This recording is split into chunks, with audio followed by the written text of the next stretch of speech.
Good evening, everybody, and welcome to the Cabinet meeting this evening. Just the first bit of housekeeping.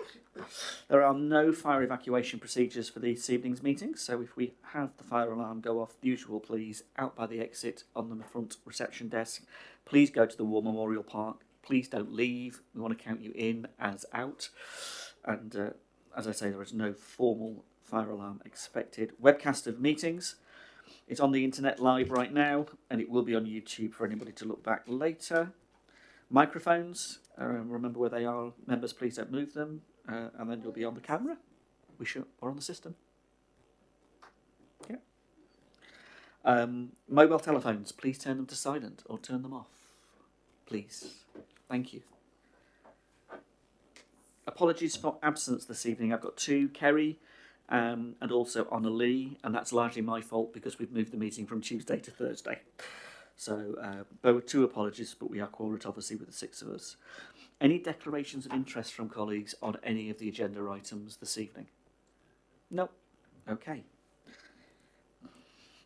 No urgent matters before us this evening, and I've got the minutes at item 4 of the minutes of the meeting we held on the 9th of June. Are you happy for me to sign them, colleagues, as a true and accurate record?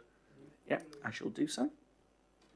Okay, leader and portfolio holder announcements. We have two this evening, but starting first with Andy. Thank you very much, Paul. So good evening, and I want this evening to provide an update on the work that we're undertaking with the local plan. You might recall that back in March, I announced at the council meeting that our latest water cycle study and the subsequent Regulation 18 public consultation had raised serious questions about the future water supply in our area. We discovered that South East Water couldn't guarantee that it could provide a resilient supply of fresh water for the new houses that we're being asked by the government to build. In other words, South East Water couldn't tell us with any confidence that residents would have access to fresh water that's essential for drinking, washing and flushing toilets. And this is primarily because South East Water has failed to deliver a transfer pipeline from the Surrey Hills on time. Now, the fact that we don't have enough infrastructure to support future growth in our borough probably didn't come as a surprise to most of us. For decades now, we've suffered from a serious lack of investment, and as a result, our creaking infrastructure can no longer cope with growing demand. That's something that many of our residents, our town and parish councils, and fellow councillors have been questioning for years. But for the first time, it felt like our concerns were finally being taken seriously. We were, at long last, being listened to by the regulators and the government. Since I made that announcement, our officers team has been working hard behind the scenes. They've been leading a group also comprising the Environment Agency, Natural England, affected neighbouring councils and the government. And the aim of all this work has been to try to get to the bottom of the issue and understand exactly how much capacity South East Water has left in the system. It's now been over 4 months since the work started, and South East Water still hasn't been able to give us a definitive answer to this vital question, or they've also not been able to provide us with the assurances that we need about future water supply. And that's despite us and everyone else around the table constantly challenging them. We've secured a meeting with South East Water's their new chief executive next month, and we'll hopefully get some answers finally as a result of that, and Paul will elaborate on the meeting in a few seconds' time. In the meantime, we've continued to progress with the local plan as best we can, but we've reached a point now where we can't realistically do any more without having a clear picture on the future water supply. So, as a result, we won't now be able to keep to the published timetable and consult on the next draft of our local plan this summer. And we won't then be able to submit the document to examination by the end of 2026, as the government has required us to do if we want to finish the plan under the current planning system. This is obviously hugely frustrating, and it does have significant implications for us all. As we won't now be able to meet the December 2026 deadline, it means that we have to restart the local plan making process once again, this time under the government's new planning system. That in turn will result in us not having a new local plan in place until autumn 2029 at the earliest. And of course, that means we remain at risk from speculative development for at least another 3 years. We've raised this injustice with our local MPs, and we've requested a meeting with ministers. We have to secure the planning protection that our borough needs while we're forced to go back to the beginning with our local plan once again. It's not right that our borough should be exposed to speculative development because all of us here have done our jobs properly. Residents, town and parish councils and borough councillors have asked the difficult questions. The Cabinet and officers have been diligent and thorough in trying to find the answers. And in doing so, we've uncovered potentially serious issues with vital infrastructure. We as a borough shouldn't be penalised for the repeated failures of South East Water. We're still waiting to hear back from government following our request. However, it was encouraging to hear Steve Reed, the Housing Secretary, say publicly a few weeks ago that, and I quote, "We cannot have a new home built if you turn on the tap and nothing comes out." He also said that the government would absolutely make sure that all the infrastructure is in place to support new house building. This is exactly what we're asking government to do, and we hope that it backs up its words with meaningful actions. We will, of course, continue to keep you informed of progress. Our aim is to share the revised timetable for the local plan the next time that Cabinet meets, which is in September. We also want to continue to work with our E&I committee to make sure that something as important as the local plan benefits from a wide range of views. We need to continue to push forward and find the right solution for our borough. It's essential that we and local residents have the assurance that the homes we're being asked to plan for, both for now and in the future, are going to have the infrastructure they need in place to serve them. That, after all, is exactly what local plans are about. That's why they exist. When we became an administration, we made producing the best local plan one of our main areas of focus. Despite multiple rewrites of the national planning rules, increases in housing targets, ministerial changes, and the swapping of governments and prime ministers, we've never once given up fighting for the best interests of our borough and its residents, and we won't stop fighting now. Thank you. Thank you, Andy. It is absolutely shocking when you conduct a water cycle study in the best interests of the borough as part of the process, and that water cycle study red flags the growth that's projected, that's demanded of from the government, from their increase in housing targets. And South East Water's letter during the Regulation 18 exposed what we knew from the water cycle study, which was that they cannot meet the uplift in housing. There is not a water supply to do so. But the fact that they can't even tell us the capacity, they cannot even tell us the capacity that currently exists in the system, is beyond shocking.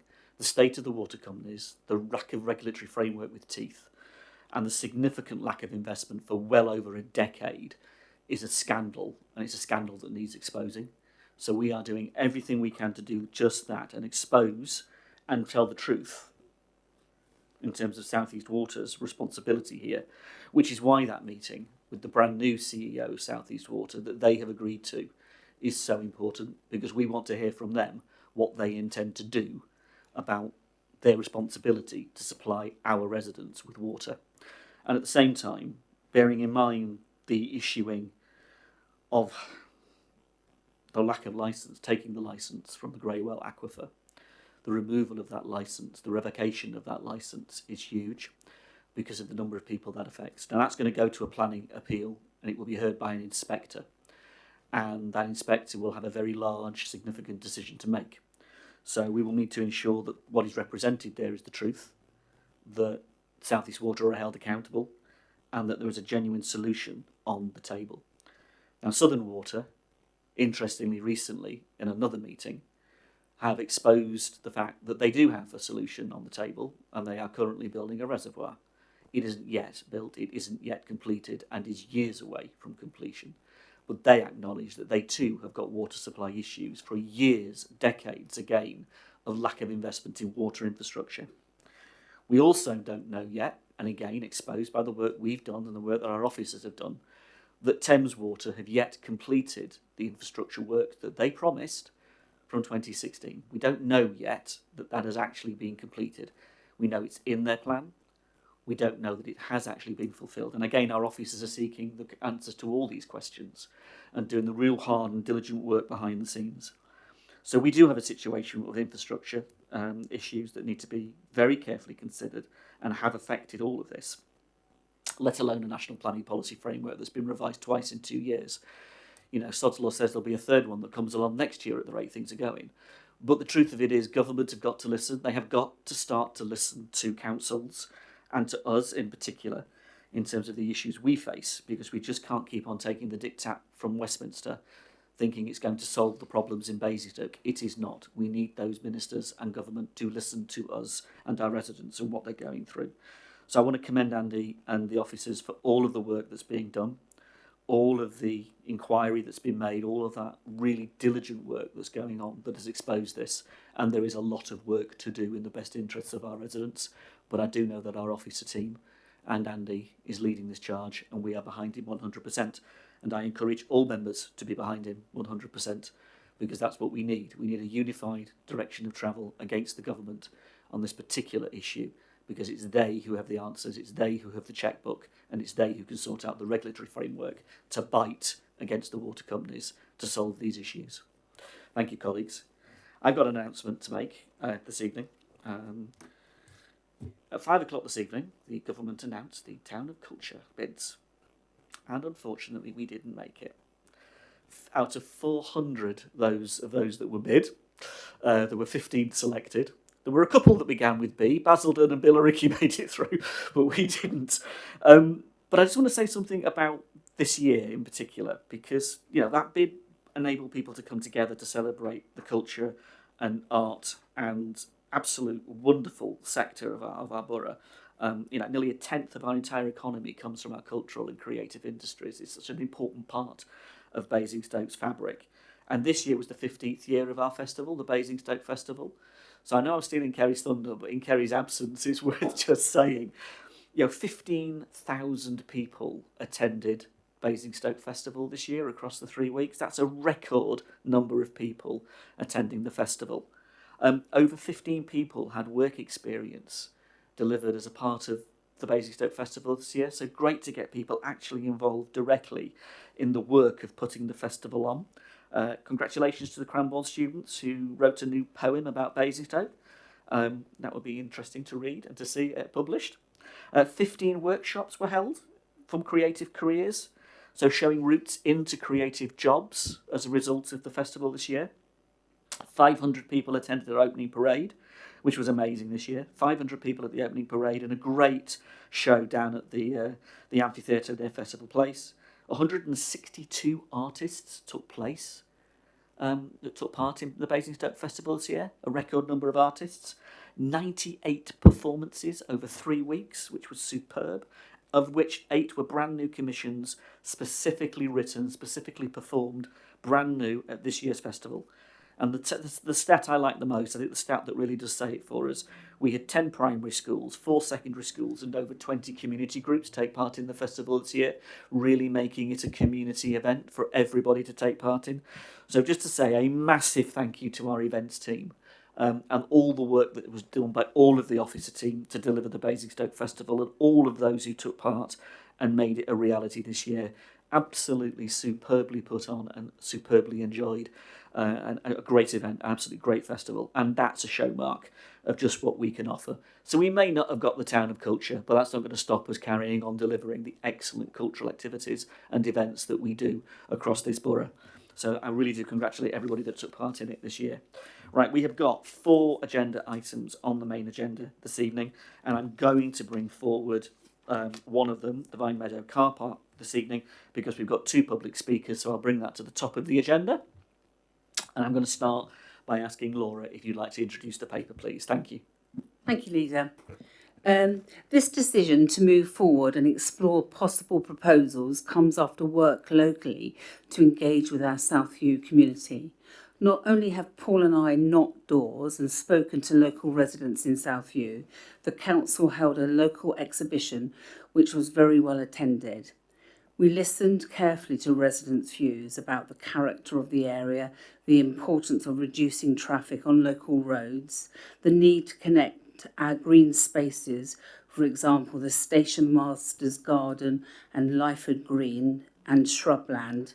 We heard about people's ideas for improvement access to the back of the station. People were supportive and positive about exploring options. There was no feeling of anti-development. People recognised the need for affordable homes in our community. The houses adjacent to the car park welcomed the principle of developing the car park to help resolve the issues they face with it, coupled with the analysis officers have undertaken on parking, on usage, and on what was viable, 100% affordable housing at low density. It's important to say very clearly that in 2022, the Conservative administration commissioned WSP to review town centre car parks as part of the town centre strategy. Their plans proposed rationalising surface car parks in the town centre and developing them. The Conservatives historically identified Vine Meadow as a development opportunity in the town centre master plan. We commissioned an update report post-COVID in 2025 that looked specifically at future trends in our car parks and capacity around the town centre. That report identified that as of March 2024, there were 500 surplus car parking spaces in the borough-owned car parks and 840 surplus car park spaces in privately owned car parks in the town centre. As part of the work following this decision, we were working with permit holders to support them on how the Mals car park could also meet their needs as part of the wider town centre master plan.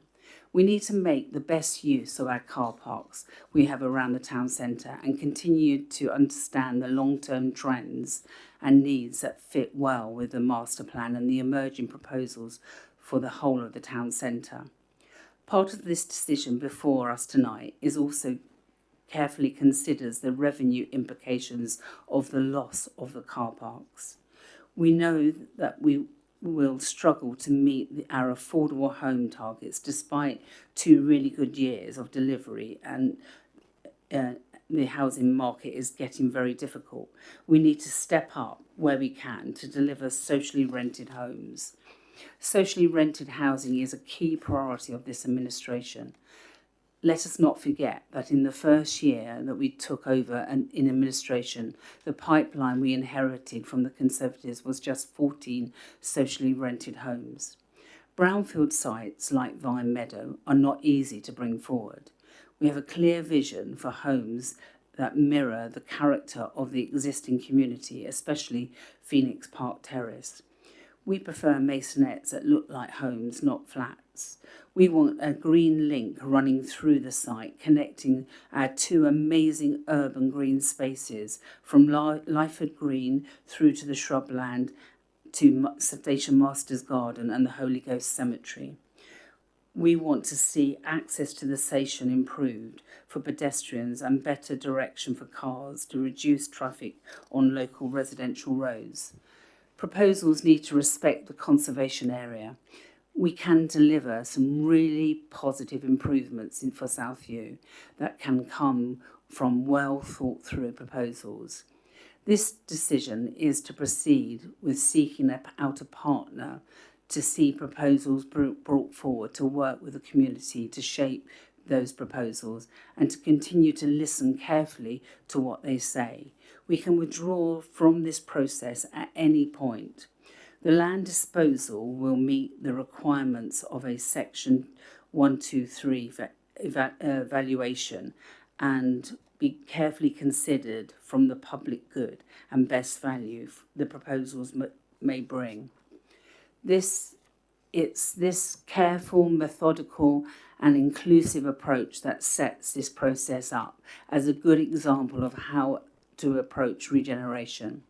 We have done this before in our ward, in Oak Ridge. We have done this so much work already to consider the best way forward. In agreeing this decision tonight, we can explore the possibilities with our preferred housing partners. We are determined that this will be a good quality development.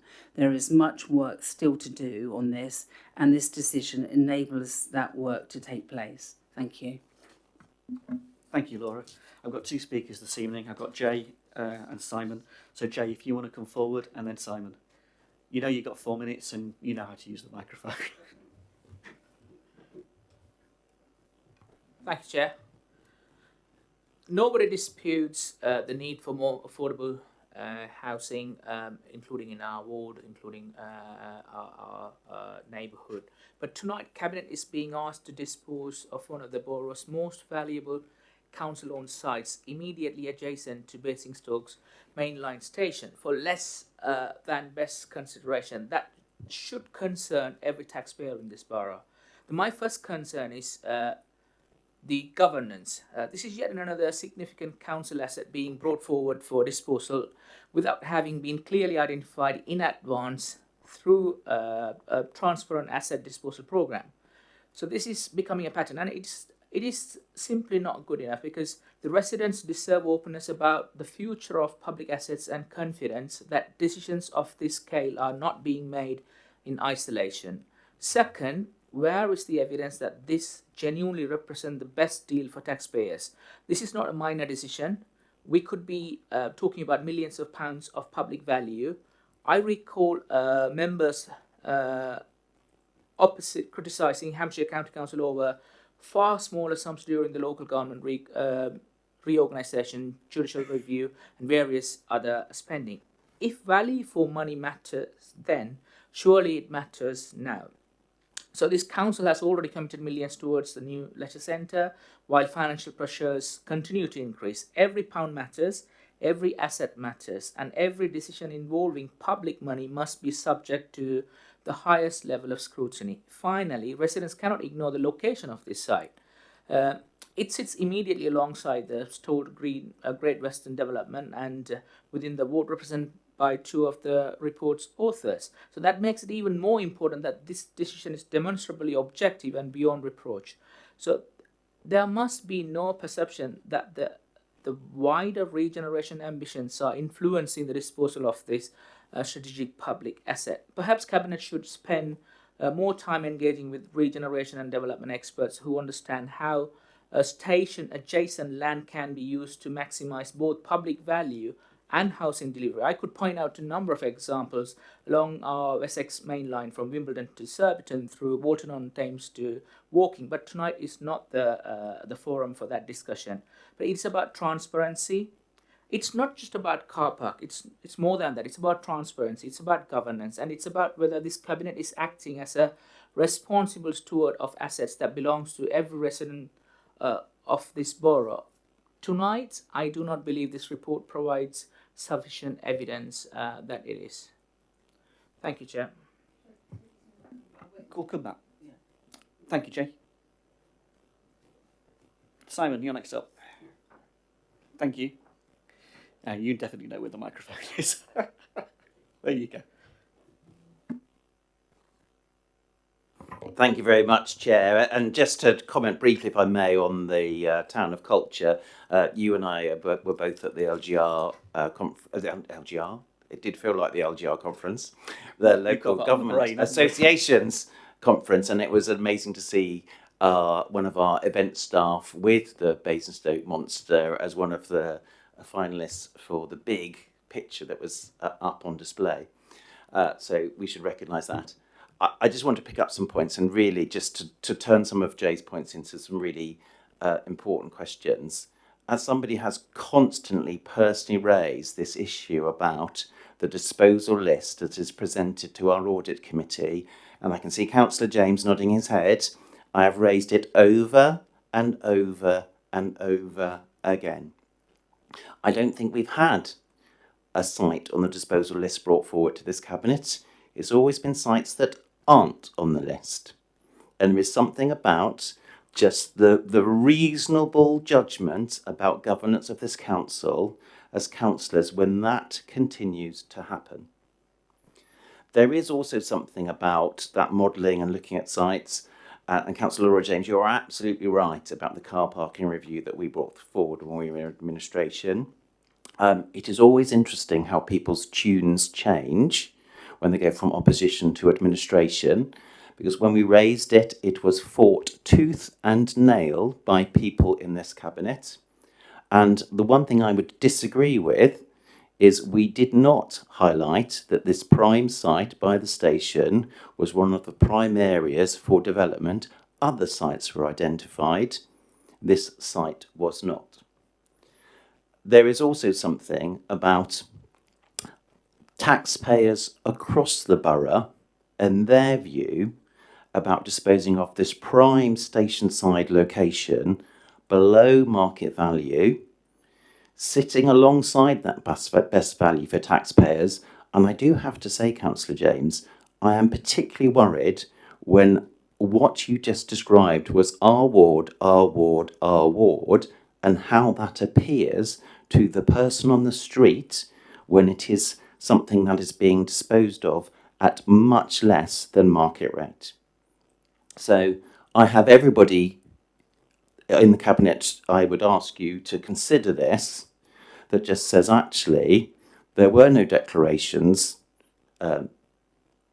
explained at the beginning of the meeting, and there is just something about the Cabinet and how comfortable they feel when it is clearly so close to two members' hearts and clearly does have a correlation, a connection to a site that those members have expressed their disappointment and frustration about not coming forward, i.e. the Great Western site.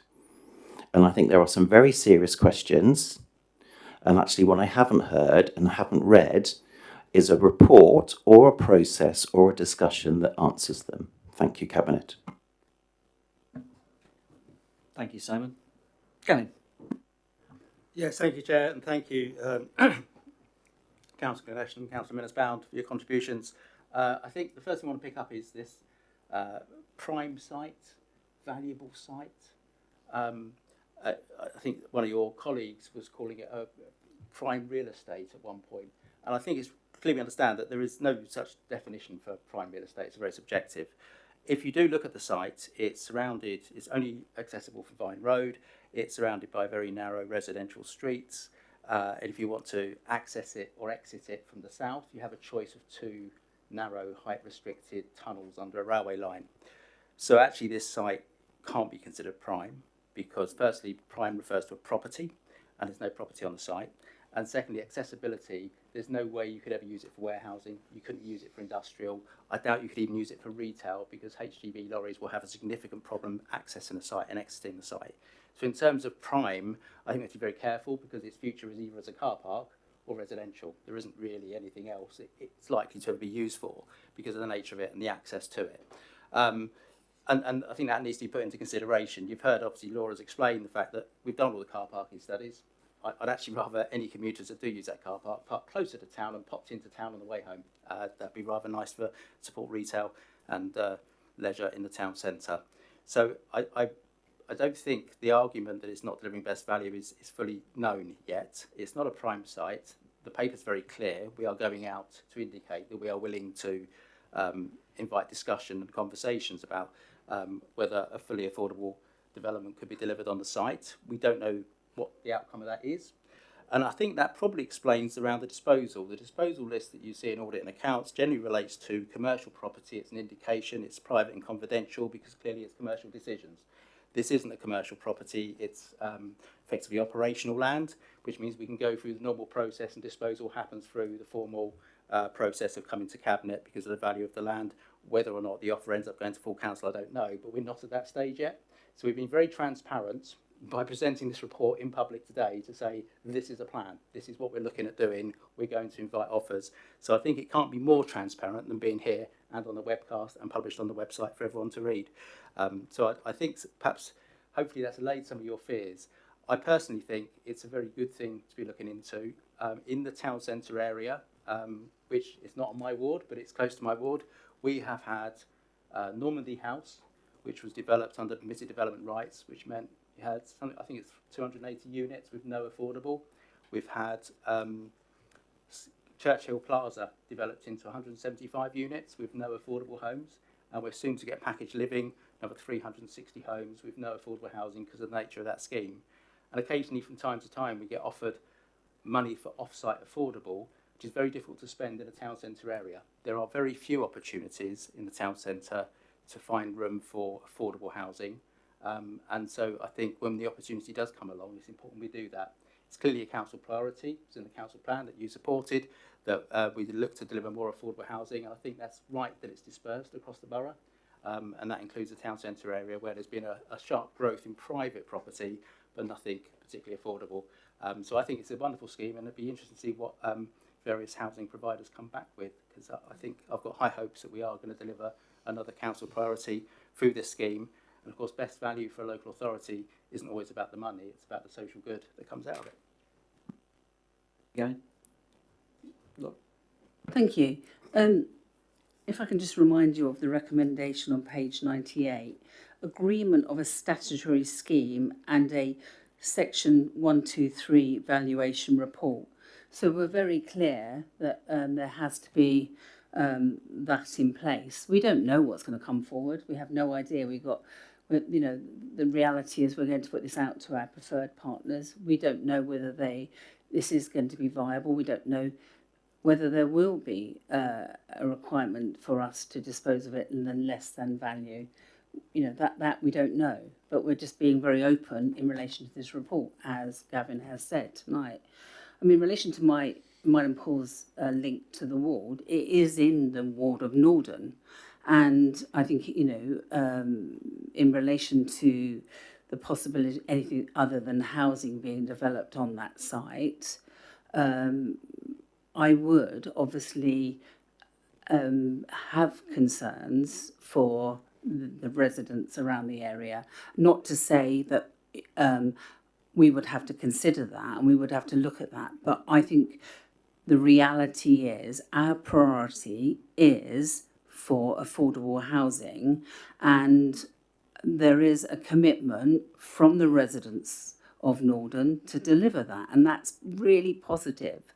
You know, because quite often we see within areas an anti-development approach, but I'm really happy to say that that isn't the case, but we don't know that yet, and obviously whatever comes forward we will have to work with the community, or that partner will have to work with the community to see. But I think it's you know, best value can mean many things. You know, it can be a monetary term, or it can be, you know, in relation to the well-being of or environmental well-being of an area, and we've looked at that historically. If I just use my own ward as an example, Oakridge Regeneration, we looked at best value when we disposed of land, and we've had exceptional examples of regeneration that have taken place across the whole of the borough, where we've looked at best value and how we've used that section. So I'm not apologetic of mentioning the ward. I think it would be remiss of me to do so.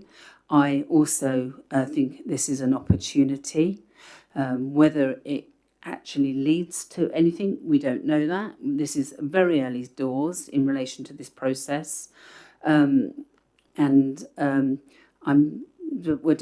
This is how we start forward. This is the start of a process, and we will move forward as the document says. And I just really thank all of the officers that have done an enormous amount of work on this over, you know, several years really, to look at this site. Thank you. Thank you, Laura. Colleagues? Sure. I'd just like to make the point that we're a cabinet of 8, and that we work as a team, and we work in the best interest of all the borough. And I know that any of us would speak out if we thought that something was being done in the particular interests that aren't as they should be. Thank you, John. Anybody else? Thank you. You know, sometimes, Simon, I hear what you say, and it's important that we do hear each other. But there are occasions when you come along and you say things like, you shouldn't be part of this decision in the way you described it, your words in the way you used them this evening. There is absolutely nothing wrong with a cabinet member sat around this table representing their ward in the process and being absolutely transparent and open about it. And if you have any concerns about that, then the monitoring officer is sat there, and you put it to the monitoring officer, and we'll deal with it appropriately. And if you don't, then you need to stop coming to the raising the spectre in the way that you do. So basically, it's come along and say your piece. But we are doing absolutely what we should do by the residents through this process, by being open and transparent in the decision-making process to seek proposals. So, yeah, I don't think you should have done that this evening and come along and said that. Not particularly if you want to cooperate and be collaborative, just like you said a few council meetings ago. In terms of the decision before us, we're being asked to consider seeking proposals. We're being asked to consider looking at inviting people to come forward with what could be developed on this site. And at any point during that process, this Cabinet can withdraw from that process if it doesn't meet our standards, our requirements and our processes. It is interesting to note that the car parks across the town centre have been allocated for development for well over a decade. And this one has been in and out. And it's also not the only part of our of the ward of Norden that's been allocated for development before. I remember a battle 15 years ago over the allotments when somebody wanted to build 50 houses on our allotments. So there are obviously important issues to be concerned and considered in this whole process. In doing that, it is about reasonable judgment. And judgment is not simply accepting the market price for everything. It is about a balance of priorities and a balance of process that leads you to an appropriate conclusion. That's what a Section 123 valuation will give us, and the process will take us to an appropriate decision based upon the priorities we have. And those priorities include the delivery of socially rented accommodation in this borough. And when we inherited only 14 houses, there was a significant amount of work that needed to be done to increase that amount of units being delivered. And for the past 2 years, we've managed to deliver 576 affordable homes in this borough. And that is a significant uplift on the 14 that we inherited. I don't think quoting up and down the railway line is necessarily a good idea. And I certainly wouldn't look to Woking as an example of what to do next to railway lines. I think there's a much better way of doing what we do, which is to look to what we do in our own borough in terms of this process. And both Laura and I were previously on the Cabinet taking decisions about Oakridge when Oakridge came through. And we did a significant amount of work then with our colleagues on the Cabinet in another life. And that development has proven its test of time of how to go about regeneration, taking a community with you. And that's exactly what we seek to do here.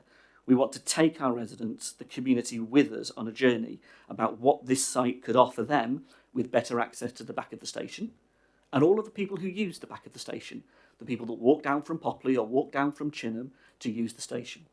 We note the car parking study after car parking study that's identified there is capacity in the town centre.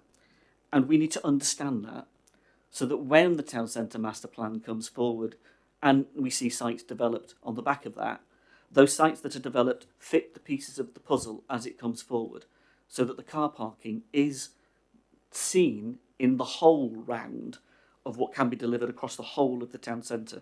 And I remember sitting in a hotel in the previous administration's work on that master plan, where the points about transport, the points about the town centre and the points about the car parks were made very vociferously by many members.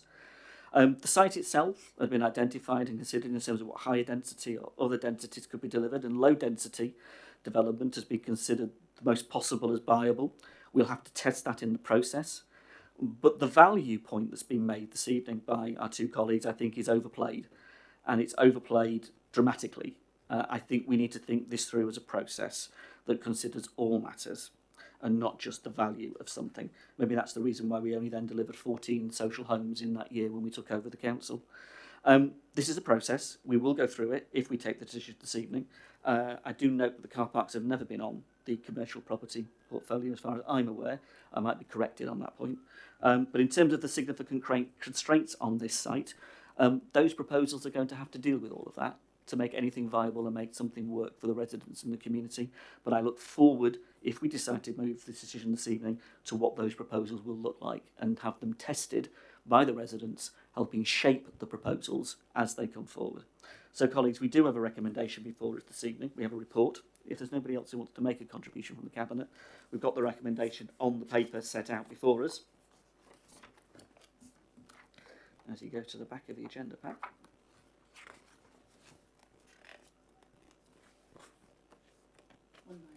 On 198, and three main bullet points there all set out. Colleagues, can I ask you to consider, are you happy to make that recommendation as set out on the paper? Thank you very much, colleagues. I'm going to take us back to the main agenda paper, and we start with the active wellbeing strategy, and I'd like to ask John to introduce the paper, please. Yeah, I'd just like to say I'm introducing this paper on behalf of myself and Councillor Morrow, as it's a strategy that crosses the wellbeing that's part of my portfolio and obviously into the sports side that Councillor Morrow is concerned with. So Basingstoke is a borough with thriving communities, excellent parks and open spaces, a rich natural environment and a strong network of organisations committed to improving the lives of our residents. As a council, we're committed to working alongside our residents, local organisations, health partners, schools, community groups and businesses to create an environment that supports active lifestyles. We want to ensure that opportunities are accessible, inclusive and welcoming to all, regardless of age, background, ability or circumstance. By focusing on those who face the greatest barriers to activity, we can help reduce inequalities and improve physical and mental well-being across our communities. And we look forward to working together to deliver the positive change that this strategy seeks to achieve. So together we can create a healthier, more active and more connected Basingstoke and Deane for current and future generations. I'd just like to conclude by saying a very large thank you to the officer team whose very hard work has delivered this active wellbeing strategy. Thank you. Thank you, John. Colleagues, any other contributions? It's an excellent paper. I'm conscious of it. Go on, please, Laura. Oh, sorry. I'd just like to say thank you for all the work that's gone on, and thank you, John, and thank you to the officers. I think this is a brilliant document. I think the opportunity moving forward in relation to the reforms that we're going to do in relation to local government reform and where this will sit is the future in relation to the whole preventative agenda, and I think that's really important. And I welcome the links to the anti-poverty strategy and the work of the anti-poverty strategy.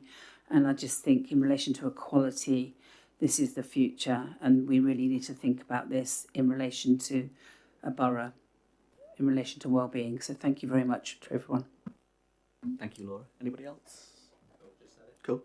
It's nice, isn't it, when you're able to knit the things together between leisure, sport, health, well-being, and this knits together really, really well as a really good foundation.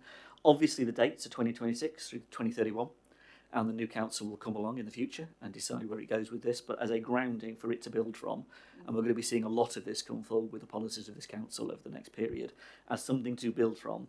This is excellent. So again, massive thank you to the officer team and our partners and everybody who has been involved in putting this together. I know, John, how much time you've put into it, so I'm very conscious of just how much has gone into making this strategy this evening. There are some pretty stark figures and some pretty stark information contained within it that is sobering for us to consider, and will also influence a number of the policy streams that come from the authority and activities and spending in certain areas that are important to us. So I recognise that. Colleagues, we do have a recommendation in front of us to adopt the paper and adopt the strategy.